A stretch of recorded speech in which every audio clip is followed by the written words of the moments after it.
Hello there guys, welcome back to a short online tutorial. Today we're based in Adobe Photoshop and it's your good friend Jack from Blue Sky Graphics back again to show you some cool stuff.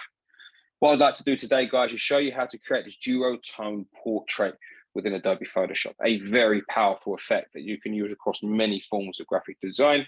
And what I'm here to do today is show you the processes that you need to take to create such an effect. Okay, so just going to highlight the two layers now by pressing Shift, and I'm just going to press Backspace to remove them layers now.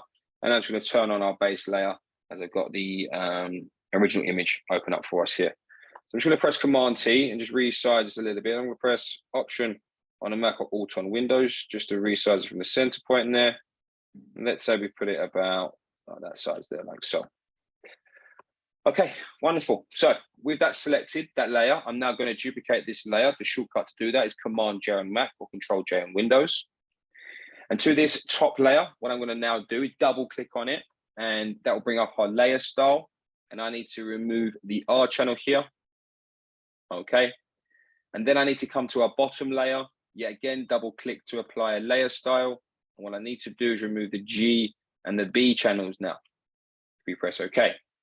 Now with that layer, I'm now going to press Command T on Mac or Control T on Windows and right click and flip it horizontally. Wonderful. And then what I'm going to do now, pressing the shortcut Command minus on the Mac or Control minus on Windows, just going to zoom out a little bit and just resize, pressing Option again or Alt on Windows and just resize that to a point there like so. And there you have it, guys. That's how you create that duotone portrait with Adobe Photoshop. If you're interested in finding out more about the school, please take a look at our website at blueskygraphics.co.uk. Also as well, please take a look at our social media at Blue Sky Graphics UK on Instagram.